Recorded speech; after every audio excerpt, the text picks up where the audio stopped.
interrupt Howard and get an answer. With that, I'll hand over to you, Howard. Thanks, Karen. Can you see my screen? I sure can. Okay, that means everybody else can. Welcome, everybody. This is session 3. I don't know of how many, but I'm sure there'll be at least a couple more. We haven't got around the whole course yet. So the agenda today is, I'll do a quick refresh of some of the stuff that we covered previously. There's a short session on preparation, getting ready for going out racing, that kind of stuff. Then I'll look at the upwind leg for boats that are on opposite tacks and boats that are on the same tacks. When I put this session together, I thought that it was going to be a relatively short session, but I ended up with 19 scenarios. So we'll just see how we go with regard to time, if we can get through them all. Fundamental rules, they're probably the most important things, are the basis for our sport. I'm not going to go into them in details, we've covered them in other sessions. But some key things to remember: always help those in danger. Protest committees generally reward this. Not helping someone in obvious danger may be a breach of the law. Always sail in the spirit of good sportsmanship. If you deliberately breach your rule, if you don't take your penalty when you know you should, if you behave in a reckless fashion, you will fall foul of rule 2. Rules 3 and 4 are reasonably well known. When you enter an event, you enter a contract with the organising authority to sail by the rules. It's your decision and your decision alone to race or to continue to race. Corruption is compliance with the World Sailing Policy on gambling. This is not grounds for protest, but grounds certainly for disciplinary action under Regulation 35, as is anti-doping. Just remember, the racing rules are a set of obligations upon you to keep clear or to give room. They don't give you a right to do anything. Avoiding collisions, keeping boats apart is the core aim of the racing rules, with the desired outcome of avoiding collisions. Rule 14 places a clear obligation on both boats to avoid collisions. It doesn't matter whether you are the keep clear boat or the right-of-way boat. Avoiding collision applies to both. And just remember, if there is a collision, both boats will need to prove to the protest committee that they tried to avoid a collision. Some key definitions, and these are quite relevant to what we're going to talk about today. Keeping clear and giving room are very simple. You, as keep clear or give room boat, must give the other boat room to sail their course without the need for them to take avoiding action. And if the boats are overlapped, and we will get to some of those scenarios in this session, this also means to allow the right-of-way boat to alter course in either direction. Room is also simple, but here's some critical elements of that. The first is that the right-of-way boat must be able to manoeuvre promptly and must do so. The second is that the right-of-way boat must manoeuvre in a seaman-like way in the existing conditions. Some rules of thumb if you're the keep clear or give room boat. You cannot make assumptions about the right-of-way boat, and you cannot force them to manoeuvre. If they're not manoeuvring in the space and time you think they need, there may be many reasons, none of which let you force the issue. When you're setting up or planning how much room to give, you must be cognizant of the conditions, the boats, and the standard of the sailors. You need to consider appropriate tolerances. The tolerances in the laser or etchel worlds is vastly different to the tolerances in our twilight races. Quick refresh on overlap. You're overlapped to another boat ahead of you. Sorry, when another boat is ahead of a line from your stern perpendicular to the center line of the boat. Fairly simple. This overlap can be inherited through the presence of an intervening boat. However, if the third boat is not between you, which is the bottom middle picture, then it does not extend the overlap. For this session, you're not overlapped when on opposite tacks, or any one boat's on more than 90 degrees from the true wind. And as you know from the last session, this is not always the case, especially when rounding marks. Okay, so let's get into some meaty stuff. Previous sessions, I've had that little picture in the top left-hand corner of the screen as the how to define tacking, but I thought I'd animate it because people seem to like the animations. So let me just flick over to the animated version. Whoops, the animated version of this. And let's just go through this. So I'm going to run it through and then I'm going to run it through without stopping, and then I'm going to go through it step by step. So this is it running through without stopping. And this is the boat just going through a simple tack. There's a fair bit from a rules perspective that happens while a boat tacks, a lot more than people think. So Let me go through this step by step. So firstly, in position 1, yellow is sailing close hauled on starboard tack. Yellow decides to tack. Obviously, yellow must look around first to make sure that she's got room to tack. In position 2, yellow has altered, yellow has altered course to windward. During this time, the key rule which yellow must be aware of is rule 16. As the starboard tack right-of-way boat, she is limited by rule 16 in how she can alter course. Eventually, in position 3, yellow's head to wind, and from a rules perspective, yellow has not yet tacked, nor has yellow started to tack. An example of where we see this frequently is at the start. Up until this point, yellow has been altering course, and that's all that she's been doing. Let's go for position 4. From positions 3 to position 4, yellow bears away to port. As soon as yellow has passed head to wind, she's defined as tacking, and this is where rule 13 starts to apply. It doesn't apply before yellow has passed head to wind. So up until this point, yellow had retained right. She was the right-of-way boat. She's now covered by rule 13, and she's now the keep clear boat. So yellow is tacking until she's borne away to a close haul course.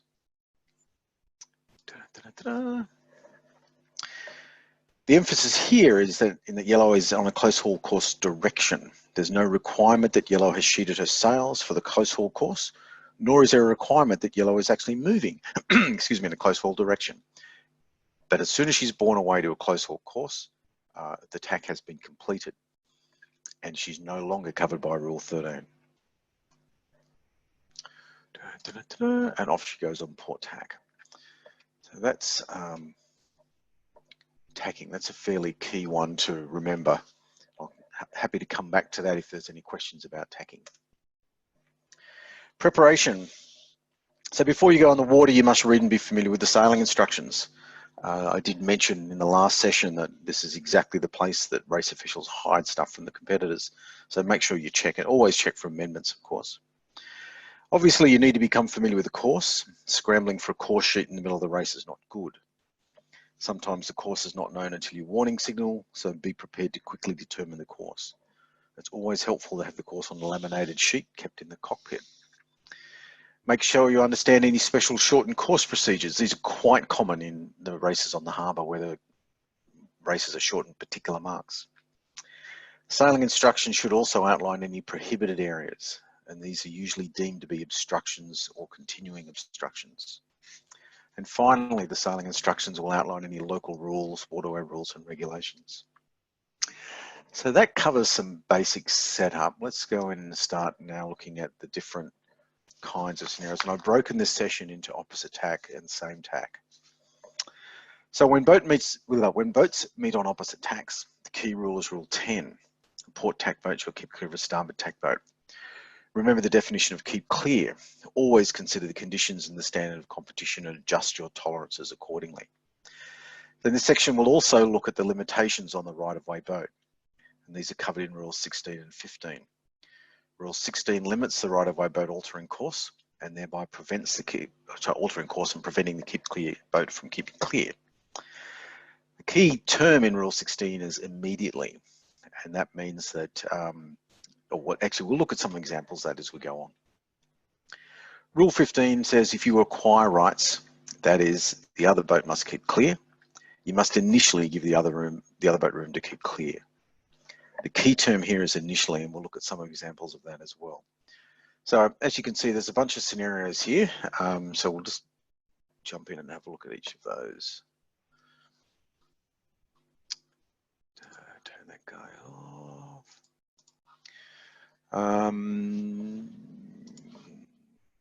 Dark and clear. So this is the standard, this is the simplest case of opposite tacks, boats coming together on opposite tacks.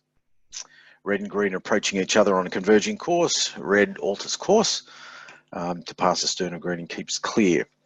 Note that red's options included bearing away and passing astern, tacking or slowing down. So plenty of options, and she did exactly the right thing. So let's move on to, so that's the basic port starboard setup. That's exactly how the rules are written. Let me just bring up the next one, which is far more important. This is World Sailing Case 50, and this is one of the most important interpretations produced by World Sailing. For those that don't know what the interpretations are, these are covered in a document called the Casebook, which you can download from the World Sailing website, and it provides interpretations of the rules. And there are about 140 of them at the moment, if I remember correctly. There's a couple that are very, very commonly used, and this is, without question, one of the most common ones. It specifically covers a situation where there is a protest by the starboard tack boat against the port tack boat, but there was no collision. The starboard tack boat took some avoiding action, whatever that was, and the port tack boat claims that they would not have collided if the starboard tack boat had held her course. Very common scenario. So let's look at this in action. So again, this is the port starboard situation. Green actually alters course, and although red was absolutely convinced he was going to keep clear. Let's go through this step by step again. So this is guidance, and I stress that this case provides guidance only. It's not a rule in itself. But basically what happens here is that the green boat sees that the red boat might hit. He's fairly convinced it will hit. And he then starts to take avoiding action when he thinks that the red boat is not going to do so. And so he does that. So as I said, World Sailing Case 50 provides guidance to the protest committee to err on the side of the starboard tack boat. It basically says if the starboard tack boat thought a collision was imminent and altered course, then the protest committee should find in favour of the starboard tack boat. It's a very simple concept. In the absence of other credible evidence to the contrary, the balance of probability should rest with the starboard tack boat. Also note that we have many that try and take advantage of this unfairly. And the big warning here, the average protest committee is not dumb. It can spot this a mile away. So let me just move on to the next scenario.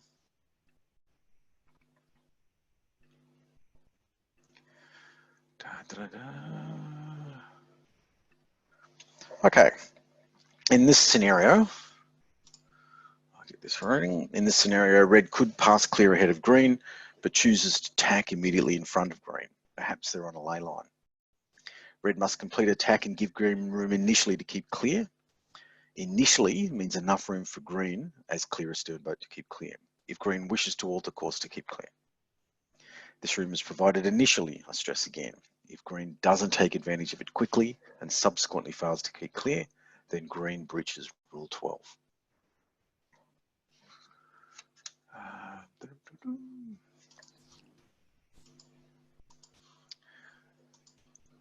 So Howard, are you going to talk there about when I'm in a 30-footer and it takes me, a minute to get back up to speed and I plonk in front of the starboard tack boat like that?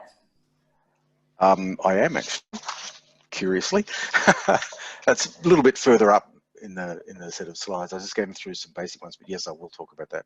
Perhaps not in the 30-footer versus the high speed versus the slow speed, but yes, I will talk about that. So where do we get to? Tack and lee bow. This is the classic lee bow situation. Red on port chooses to tack ahead and to leeward of green, resulting in a leeward overlap. As mentioned previously, red moves from the keep clear boat under Rule 10 to keep clear under Rule 13, and then right-of-way boat under Rule 11. Because she's acquired her right-of-way status by her own actions, that is the tack, she's required by Rule 15 to give green room to keep clear initially. As mentioned in the previous scenario, this room is provided initially if green doesn't take advantage of it quickly and subsequently fails to keep clear, then green breaches Rule 11. So let me get rid of that one. Oh, I keep doing that. I've got to stop doing that.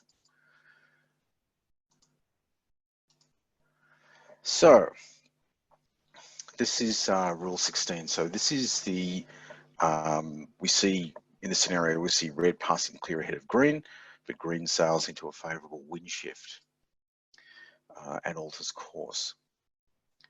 So I'll keep this going. Green sails into favour of wind shift and luffs, causing red to tack to keep clear. There's a couple of things that are critical here. Firstly, green is limited by Rule 16 to make sure that any alteration of course does not prevent red from immediately keeping clear. While a key emphasis in the rule here is immediately, there is an obligation on red not to put themselves in a position where they cannot keep clear. Red is the keep clear boat sailing towards a starboard tack boat, upwind. There are always wind shifts. And what do you think green would do if you were in the red? Make sure the tolerances are appropriate for the conditions and the competition standard. Let me just wind back a couple of steps here. So this is the standard setup where red is absolutely convinced they're going to pass green. I'll go back to one step. On that angle, it's pretty clear to red that he's going to pass clear ahead. We take it one step further, green gets that nice little wind shift and suddenly they're on a collision course. Red's options here are to keep red's only options are to keep clear. And green does give red room to tack, which is the right thing to do. And red does keep clear, so there's no contact, so they can sail on. Now that's the basic wind shift. But again, I stress, if you are in the position of red, be aware that when you're going upwind, you will probably see the other boat get a wind shift. So now let's go to Karen's favourite, which is hunting. So this is a much more complex example of Rule 16. And it's the classic hunting scenario. Let me just run through it quickly and then we'll go through it step by step. So these are the multiple course alterations by green. There still isn't contact, we don't actually need contact, but then there's a protest by both boats. So let's go back to the beginning and see what happens here. So we see this a lot in very high standard competition. Red bears away to avoid green, green bears away, hunts down on it basically. At this point, the boats aren't particularly close. Red luffs, and when he sees green bear away, then green also luffs. There's no contact, but both boats throw a protest flag. So the questions normally put is way back here at position 2, did green break Rule 16 in her bearing away? And the answer is no. Rule 16.2 applies. Red was keeping clear to pass the stern of green. Green is allowed to change course, but not if red would have to immediately change course to keep clear. At this position, when green changed course, red had room to keep clear. The next question usually asked is at position 3, did green break Rule 16? And the answer is yes. Rule 16.2 applies again. Red was keeping clear to pass the stern of green. Green is not allowed to change course if red would have had to immediately change course to keep clear. At position 3, when green luffs, red did not have room to keep clear. The other question that's asked here at position 3 is, did red break Rule 10? And the answer is yes, red broke Rule 10. Red broke Rule 10 by not keeping clear of green. But she is exonerated because she did so because of green's actions, and she's exonerated in accordance with Rule 21. So that's basically how that protest would play out. That's Karen's special request. But is there any limit to how far down green can bear away? Yes, green can keep bearing away, but she still needs to make sure that she doesn't prevent red from keeping clear. So she can bear away a lot. So for the other people on the call, this is something we see a lot in teams and match racing, where you've got boat on boat pre-start manoeuvres. So yes, green can bear away a long way, and as long as she doesn't prevent red from keeping clear immediately, and the stress or the important thing here is immediately, then she can keep bearing away for as long as she likes. And I suppose following on from this is something that James asked earlier too, is there an easy way to tell room and opportunity? So yeah, where's the cutoff where green hasn't allowed red enough an out to get out of that situation? So that's a really tough question because there isn't a nice simple black and white line that you can draw. The rule says that red must be able to avoid immediately, or take action immediately. And if she needs to do something like a crash tack, that's probably too close. And so really the emphasis on green is green can bear away as long as she does give red room to keep clear. Unfortunately, there isn't a number I can give. There's not like half a boat length, 2 boat lengths. For example, in a optimist, that distance is measured in millimeters, and in a 40 footer, it's probably measured in meters, maybe more than that. In a cruising 40 footer, it's probably measured in boat lengths. So it depends a lot on the competition. It depends a lot on the standard of boat and the standard of competition. If you're not at the very top level of racing, and you're not in a one design fleet and you choose to go hunting, boy, you're taking a big risk because the protest committee will probably look very dimly on you. We see this, as I said, we see this a lot at World Championship level and one design, tight racing in one design, and that's fine. Mixed fleet, I would be very reluctant to try and do this in a mixed fleet race because you would need to convince the protest committee that you did give red enough room to keep clear. I think the other thing that comes into that, Howard, too, is also the conditions on the day. So, you know, sailing in a nice 12-knot nor'easter is very different to, you know, 25 knots from another direction.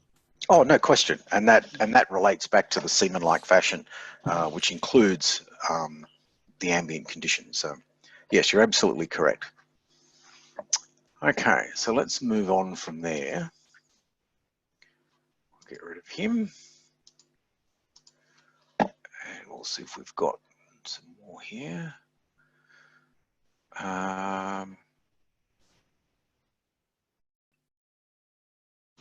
So this is the same tack, clear astern. Why it popped up on my other screen, I have no idea. So this is the alternative to the previous one where blue passed to windward of yellow, and now he's passing to leeward of yellow. There are some interesting situations here that one needs to be careful of. The first one is that once yellow establishes an overlap below yellow, let me start again. Once blue establishes an overlap below yellow, Rule 17 kicks into play.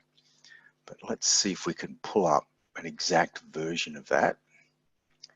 That wasn't exactly the one that I wanted.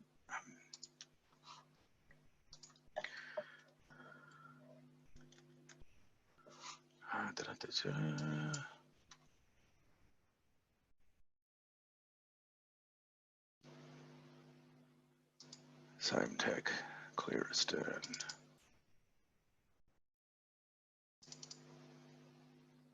Clear astern.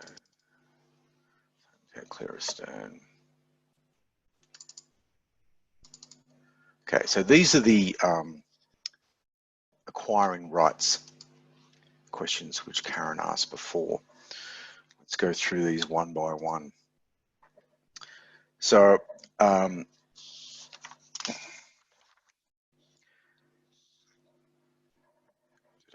so this is the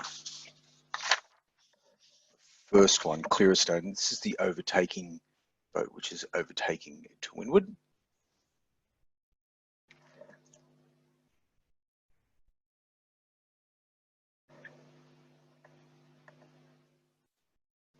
Okay, so let me just wind back these guys here. So this is the first of the clear astern scenarios. Blue is clear astern is required to keep clear of yellow. Sailing faster, blue choose to sail to windward of yellow. But blue needs to be very careful with this maneuver because at position 3, blue is overlapped to windward. Yellow was clear ahead and is no longer the leeward boat. Sorry, yellow was clear ahead and she's now the leeward boat. She's not acquired rights, she's always had them, which is the interesting thing. So yellow has the option to luff. And while she can't luff recklessly, or as she pleases in the original rules of 30 years ago, there are basically no limitations on the extent of the luff that she can do. So she can take blue off the course if she wants to. Not that she does, because she's a nice sailor's girl on yellow.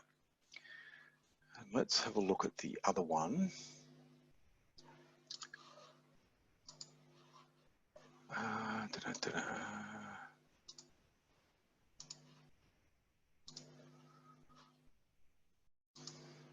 Okay, so this is the one where Rule 17 is going to come into play.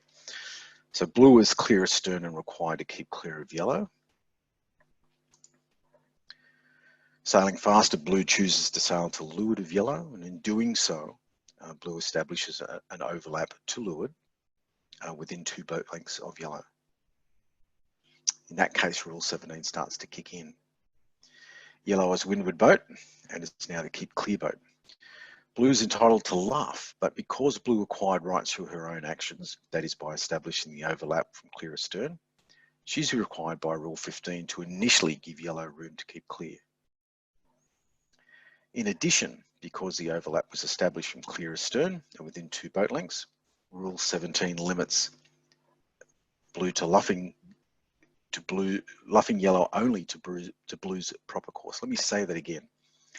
Because the overlap was established from clear astern and within 2 boat lengths, Rule 17 limits blue to luffing yellow to blue's proper course only. Not yellow's proper course, but blue's proper course. And this limitation remains as long as the overlap continues. So that particular scenario we see a lot, where there's confusion as to how far blue can luff, and it's up to blue's proper course, not yellow's proper course.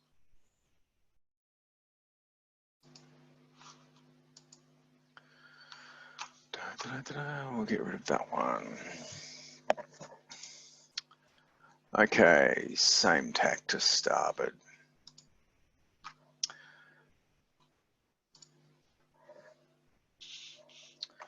In this scenario, the right-of-way boat changes twice. It's quite interesting to watch this from a rules perspective.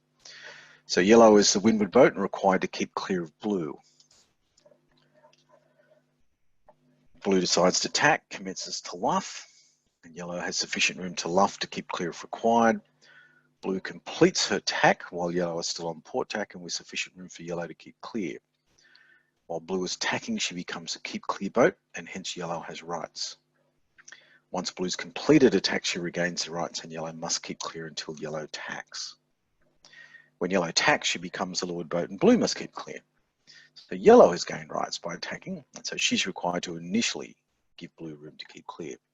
So let's just back that up step by step. So here in position 2, blue starts to luff and commences to tack. At this point, she's passed head to wind. She's now no longer the right-of-way boat under Rule 11. She's now the keep clear boat under Rule 13. She's borne away to a close haul course, so she's tacked. Yellow still has room to keep clear, and so yellow must tack to keep clear because yellow is still on port tack. Yellow's tack's completed. She's now the leeward boat, and the windward boat must keep clear. Now, that's a fairly simple standard scenario. Let me bring up the next one, which is a little bit more complex. All I've done is I've moved the boats a little bit closer together just to see what would happen. So same kind of situation. I'll let them run through.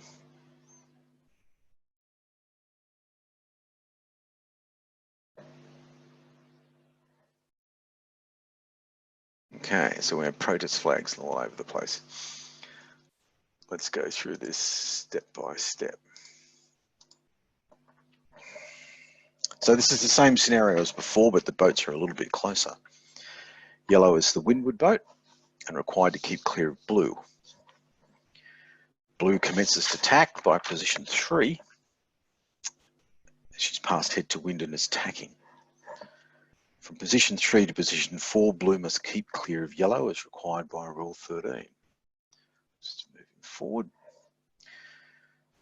So as I said, from position 3 to 4, Position 4, blue's completed a tack and becomes a right-of-way boat. Yellow must keep clear as required by Rule 10. However, because blue acquired her rights through her own action, she must initially give yellow room to keep clear. A crash tack is not considered seamanlike. So yellow protests. Hence, blue has breached Rule 15.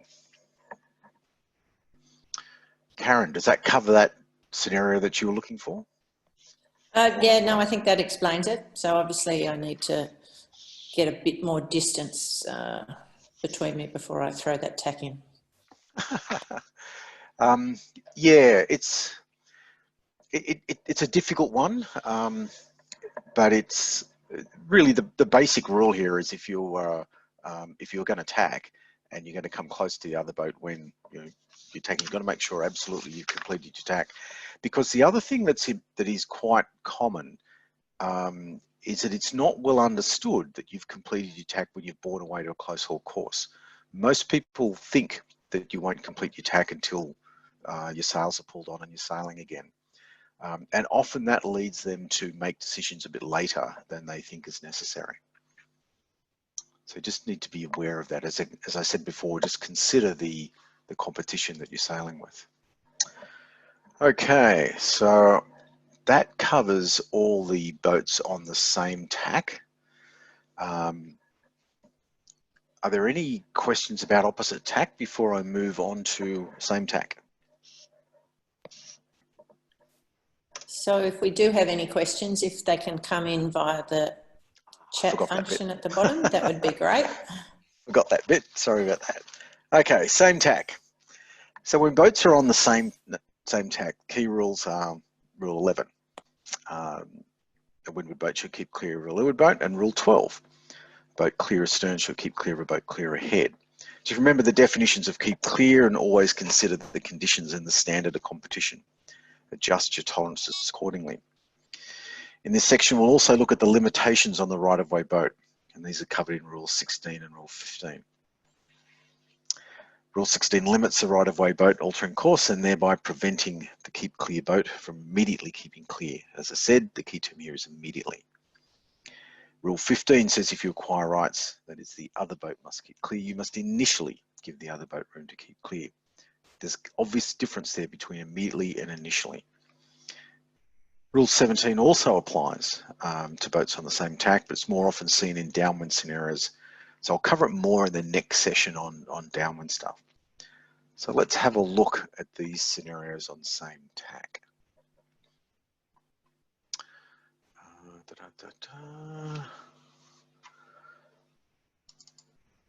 Same tack.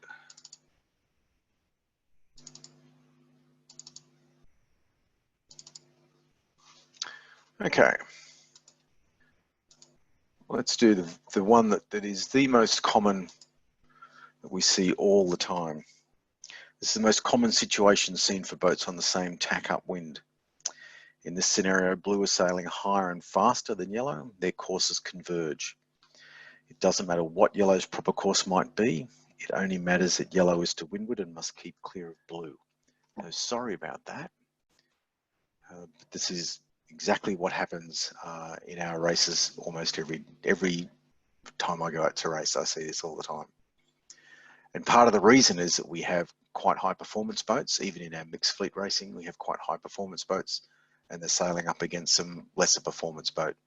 That said, I often recount the FAR 40 FAR 40 Nationals last year when I was umpiring and following one of the FAR 40s upwind, and this situation occurred between a FAR 40 and an 18-footer, and the 18-footer was the yellow boat. They don't point as high or go as fast upwind. Quite a bizarre situation, but it played out exactly this way. So just remember that if you're a yellow here, if you're the windward boat, you are required to keep clear. And often that means you will have to tack off. Okay, so the next situation.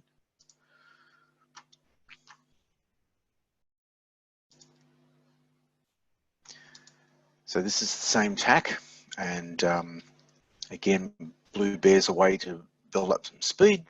and yellow cannot immediately change course. So this is the situation where you were being lee bowed and you're trying to do something about that. What can you do about that? Can you bear away? How far can you bear away? And is there anything else you can do? So let's go back to the beginning again. So these boats are overlapped. Blue is the keep clear boat. And slightly astern, classic lee bow position. What can blue do and what are the limitations on blue? So blue's primary obligation as the windward boat is to keep clear of yellow. Blue may want to bear away to get some speed, but there's a limit on how close she can get to yellow. This is when she starts to bear away here. The definition of keeping clear requires blue to keep clear sufficiently so that yellow, who's a right-of-way boat, can change course in either direction. So you can't soak, so blue cannot soak too close to yellow. And if she does, yellow is entitled to protest. So Karen, that was the one that you asked specifically about. Let me see if we can do the next one.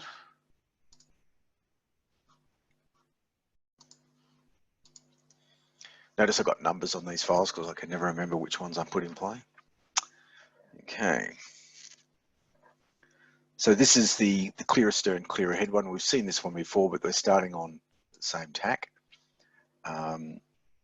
Blue is clear astern, required to keep clear of yellow, chooses to go to windward. Blue needs to be very careful. As I said, at position 3, she's the windward boat. Yellow was clear ahead, not leeward boat. She has not acquired rights, so she can luff as she pleases. She can luff reasonably. She can luff a long way, but certainly not as she pleases, and she can't luff recklessly.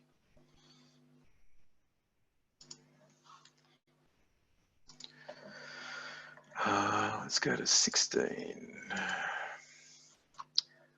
So this is the same tack, same scenario. In fact, they're coming up underneath this time.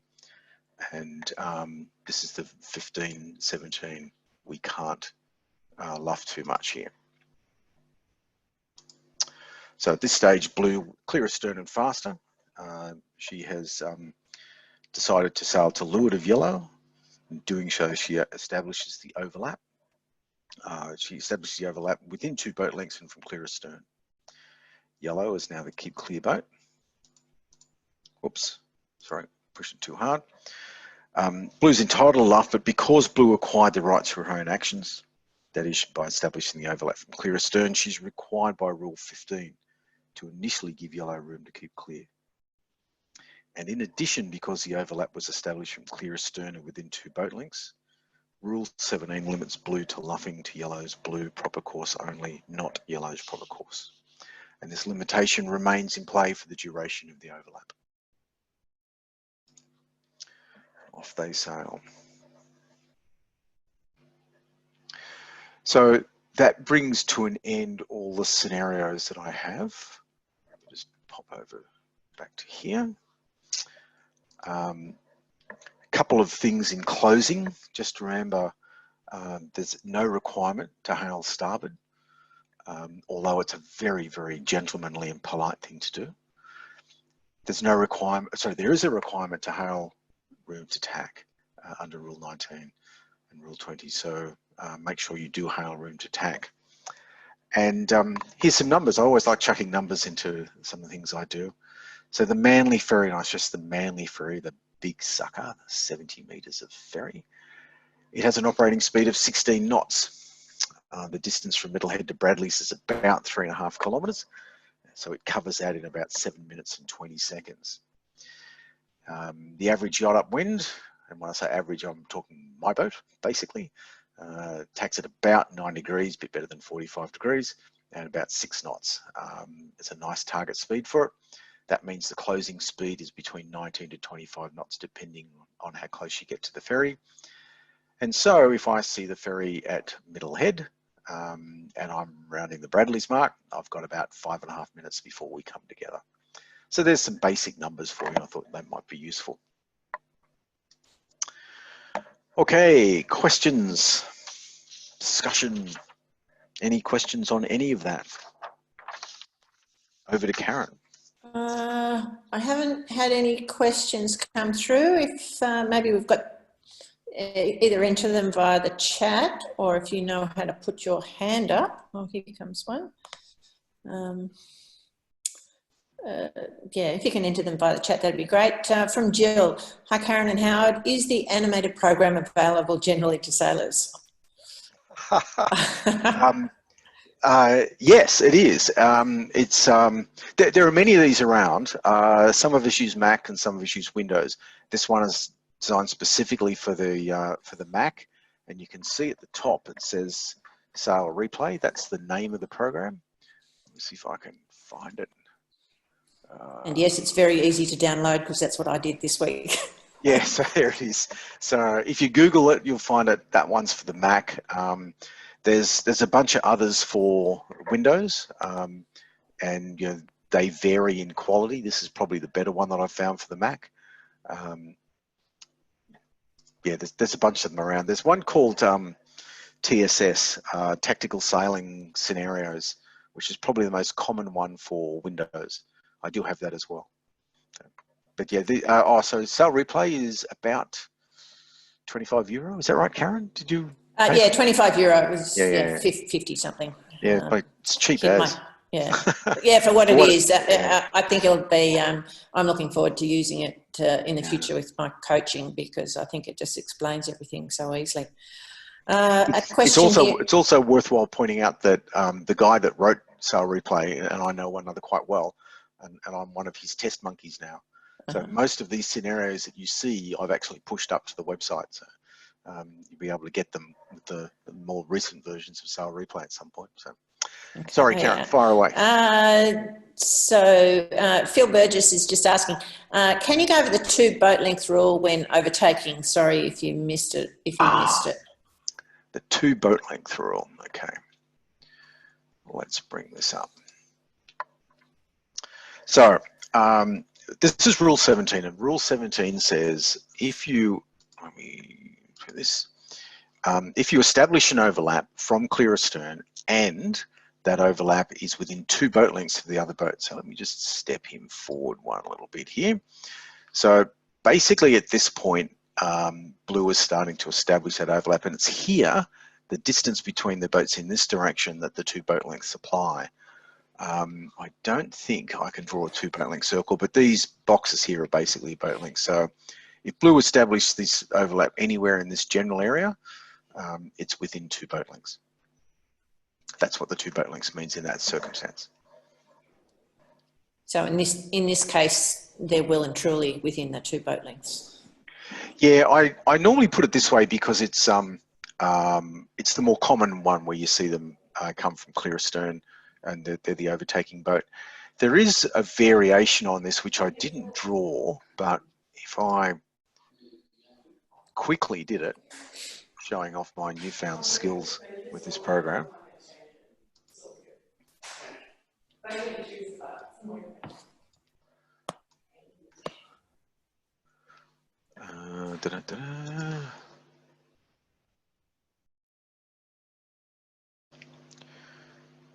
know what I'm going to have to do here.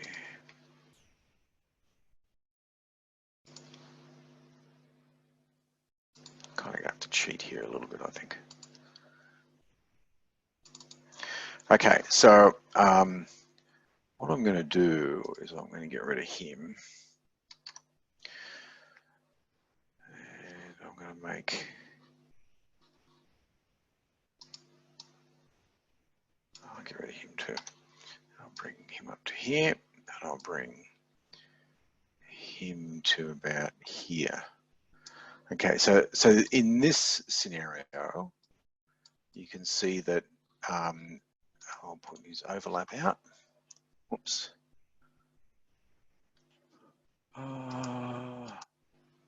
Okay, so in this scenario, you can see that he's, for those that missed all that, there's these little toolboxes pop up all the time. They're great.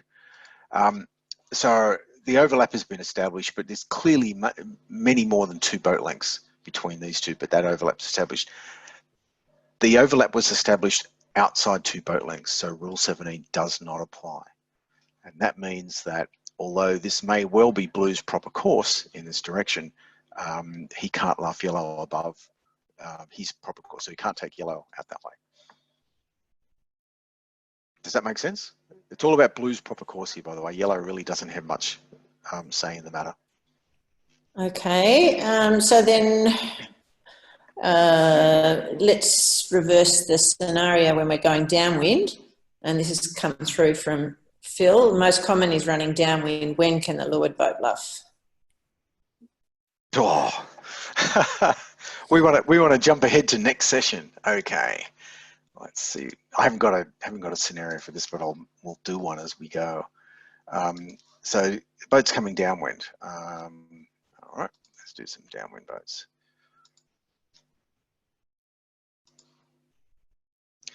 How far apart do you want them to start, Phil? I can't see the chat. How far apart does he want them, Karen? He hasn't answered that, but you know, I suppose you're trying to take into consideration that when does the 2 boat length come in? Oh, okay. All right. Well, let's do it this way then. Let's move him back down here. Move him along a little bit. And let's bring blue back in here. So I want to start him without an overlap, and I'll start him with bring him with an overlap to this kind of scenario.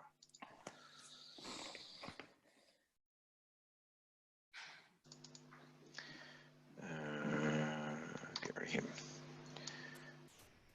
We also don't want to use all next week's content, Howard. I do need time to make these things work. Yeah. So in this situation, blue has established an overlap on yellow. Let me put his starboard overlap marker out there.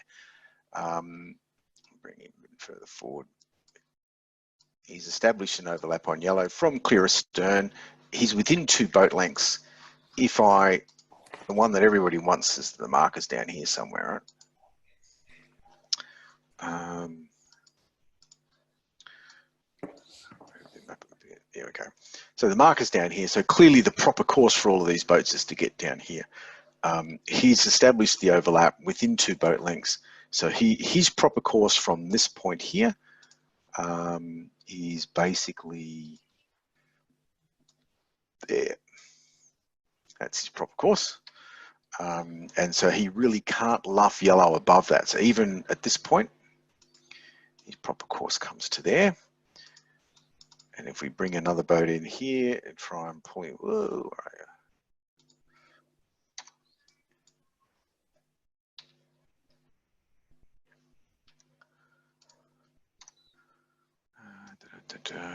This is what we're trying to do with him. Get him out of the way. Turn him a little bit. Make him look like he's going the right direction. So at this point here, his proper course is now that. Oops.